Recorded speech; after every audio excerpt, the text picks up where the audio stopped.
लेकिन एग्रीकल्चर का एकमात्र सेक्टर ऐसा था जिसमें ग्रोथ आया था। और उस समय हम लोगों ने यहां से बहुत सारी सब्जियां और बहुत सारे फ्रूट्स यहां से एक्सपोर्ट किए थे, और उसमें भी इनलैंड वाटरवे का हम लोगों ने सहयोग लिया था। यहां से आम भी बाहर गए थे, अमरूद गए थे, ड्रैगन फ्रूट का भी उत्पादन हमारे यहां के उत्तर प्रदेश के कुछ किसानों ने प्रारंभ किया था।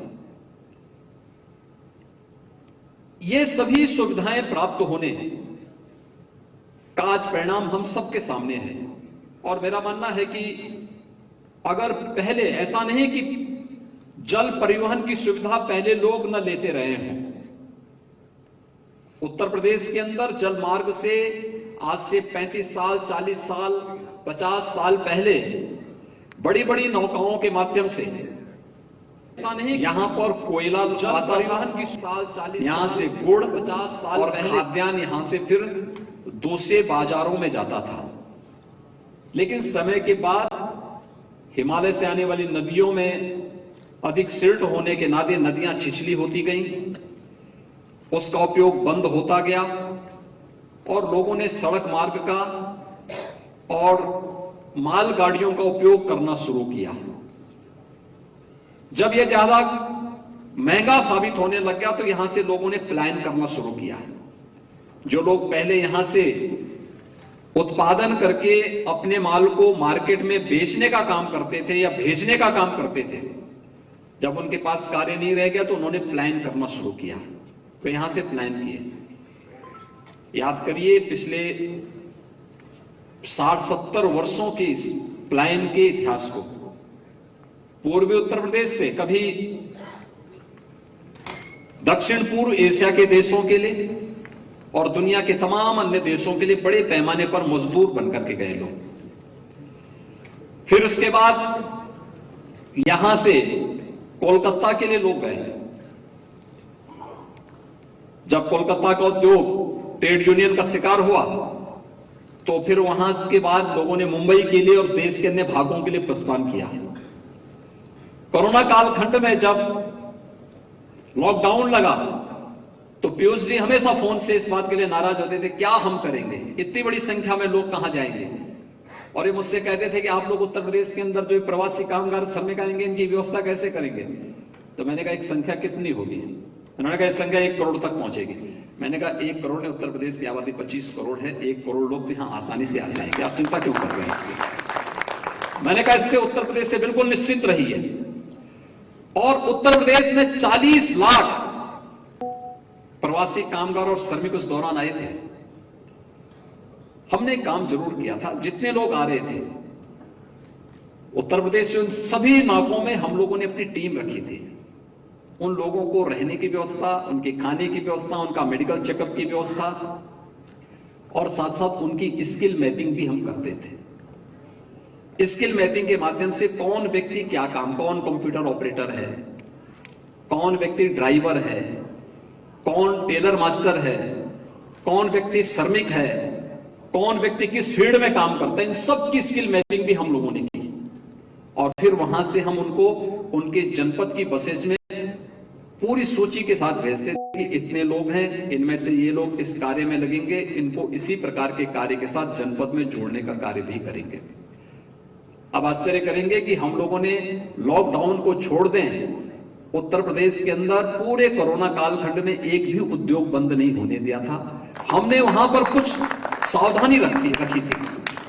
सावधानी के रूप में हम लोगों ने वहां पे कुछ कार्यक्रम किए थे, क्योंकि तब तक तकनीक का बेहतरीन उपयोग होना प्रारंभ हुआ था। कोविड हेल्प डेस्क बनाए, कोविड केयर सेंटर, जहां आवश्यकता पड़ी कि 10 से अधिक लोग कहीं कार्य कर रहे हैं, वहां पे हमने कोविड केयर सेंटर दिए। जब सेकेंड वेव के दौरान ऑक्सीजन की कमी पड़ी तो हम लोगों ने वहां पे ऑक्सीजन के सिलेंडर भी उपलब्ध कराए और ऑक्सीजन जहां आवश्यकता पड़ती थी वहां ऑक्सीजन के प्लांट भी हम लोगों ने लगवाए। लेकिन कार्य रुकना नहीं चाहिए, क्योंकि कार्य रुकेगा तो बड़ी पैमाने पर लोग बेरोजगारी छाएगी, लोग सड़कों पे आएंगे, अव्यवस्था फैलेगी। यह नहीं होने देना है और उसका परिणाम हम सबके सामने रहा। यह प्रेरणा प्रधानमंत्री मोदी जी की थी। उत्तर प्रदेश जैसे राज्य में कोविड प्रबंधन का कार्य करना है। पीएम साहब ने एक नारा दिया, सबसे पहले आपको याद होगा, जीवन और जीविका को बचाने की। पहले जान है जहान का है, जहान है, फिर जीवन और जीविका दोनों को बचाने की। फिर उन्होंने नारा दिया था कि जो जहां है वहीं उपचार कराओ। तो लोग उसकी बात, इससे पहले की कुछ बात समझ पाते, हम लोगों ने अपने यहाँ की सभी आंगनवाड़ी कार्यकर्तियों को इसकी ट्रेनिंग दी और हम लोगों ने कहा आप डोर टू डोर जाकर के स्क्रीनिंग करिए।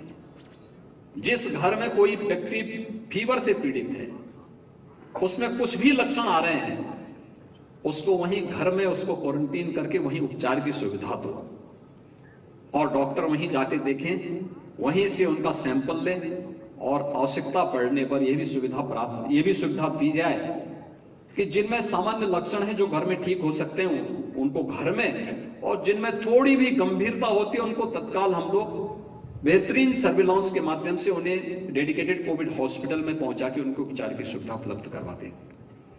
लेकिन तकनीक का उपयोग हर एक स्तर पर होता रहा और मुझे लगता है कोविड प्रबंधन में जैसे तकनीक की बड़ी भूमिका थी, एक साथ 10 करोड़ किसानों तक पीएम साहब एक क्लिक करके पीएम किसान सम्मान निधि का लाभ उनके घर तक पहुंचाते थे। एक साथ 8 करोड़ उज्ज्वला योजना के लाभार्थियों को कोई लाभ देना है, उनके घर तक वो लाभ का लाभ। इंफ्रास्ट्रक्चर डेवलपमेंट का कार्य एक सस्टेनेबल ढंग से आगे बढ़ सके, टाइम बाउंड हो, इसके लिए पीएम गति शक्ति मास्टर प्लान एक बड़ा प्लेटफॉर्म आ चुका है। और मेरा मानना है उत्तर प्रदेश में इनलैंड वाटर वे की अपार संभावनाएं हैं। अगर हम देश के अंदर की बात करते हैं तो स्वाभाविक रूप से उत्तर प्रदेश इस मामले में सबसे धनी राज्य माना जाएगा, जिसमें पर्याप्त मात्रा में जल संसाधन मौजूद है और हिमालय से आने वाली सदाबहार नदियों के माध्यम से जहां पर इन संभावनाओं को बहुत अच्छे ढंग से आगे बढ़ाया जा सकता है। मैं पीयूष जी का भी और सोनोवाल जी के भी संज्ञान में इस बात को लाना चाहूंगा कि हिमालय से आने वाली नदियों में सिल्ट बहुत बड़े पैमाने पे आता है और उसके कारण नदियां छिछली हुई हैं, उसका वो फैली है बहुत। जब हम लोग 2017 में आए थे, उत्तर प्रदेश में 38 जनपद ऐसे थे जो बाढ़ से प्रभावित होते थे। हर वर्ष बाढ़ का प्रभाव उसमें प्रभाव पड़ता था, थोड़ी भी बारिश पड़ती थी बाढ़ आ जाती थी और उसमें सैकड़ों करोड़ रुपए खर्च होते थे और उस पैसे के नाम पर बहुत जगह तो लूट खसोट होती थी। हम लोग आए आखिर इसका समाधान क्या हो सकता है। तो मैं एक जगह गया था जहां हर वर्ष लगभग 125 करोड़ रुपए खर्च होते थे केवल बाढ़ प्रबंधन के नाम पे। मुझे बड़ा अजीब सा लगा 2017 में ही। मैंने कहा ये काम करो, इस कार्य नहीं होगा इस बार बाढ़ आने दो। लेकिन मुझे उसी जगह से अगले दिन जाना पड़ा था, तो मैंने अपने हेलीकॉप्टर के जो चॉपर का जो पायलट था उससे मैंने कहा ये काम करो, थोड़ा इसको नीचे करके मुझे दिखाओ क्या है ये। मैं वहां पे गया था, तो मैंने वापस आने के बाद फिर बैठक की और मैंने संबंधित विभाग से कहा, मैंने कहा अगर हम लोग बाढ़ प्रबंधन की बजाय वहां पे नदी को चैनलाइज कर लें। उन्होंने कहा ये कैसे हो पाएगा। मैं कहा ड्रेजिंग करके। कहा कैसे हो पाएगा। मैंने कहा ड्रेजर मंगाओ। उन्होंने कहा ड्रेजर तो हमारे पास है। तो मैंने कहा जो है उसका उपयोग तो करो। आप आश्चर्य करेंगे कि जिसपे 125 करोड़ रुपए खर्च होते थे, मात्र 5 करोड़ रुपए में हम लोगों ने ड्रेजिंग करके पूरी नदी को 12 किलोमीटर चैनलाइज कर लिया था। और आज आप देख रहे होंगे उत्तर प्रदेश के अंदर बामुश्किल 4 से 5 जनपदों में बाढ़ आती है और इसको भी हम बहुत शीघ्र नियंत्रित करेंगे। और मेरा मानना है इनलैंड वाटरवे की दृष्टि से उत्तर प्रदेश के अंदर किसानों की आमदनी को और आदरणीय प्रधानमंत्री जी के संकल्प को पूरा करने के लिए कि आत्मनिर्भर भारत की इस परिकल्पना को साकार करना है, तो आत्मनिर्भरता के इस लक्ष्य को प्राप्त करने के लिए कृषि उत्पाद के लिए खाद्यान्न में उत्तर प्रदेश नंबर 1 पर है, शुगर प्रोडक्शन में नंबर 1 पर है, दुग्ध उत्पादन में उत्तर प्रदेश नंबर 1 पर है।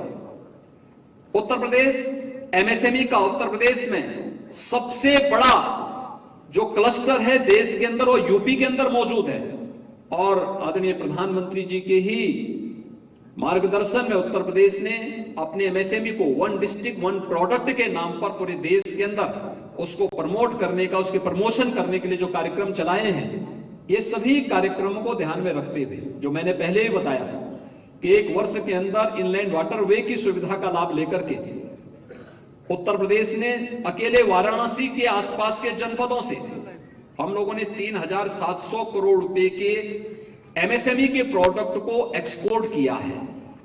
स्वाभाविक रूप से ढेर सारी संभावनाएं उत्तर प्रदेश के अंदर मौजूद हैं और इन सभी संभावनाओं को आगे बढ़ाने के लिए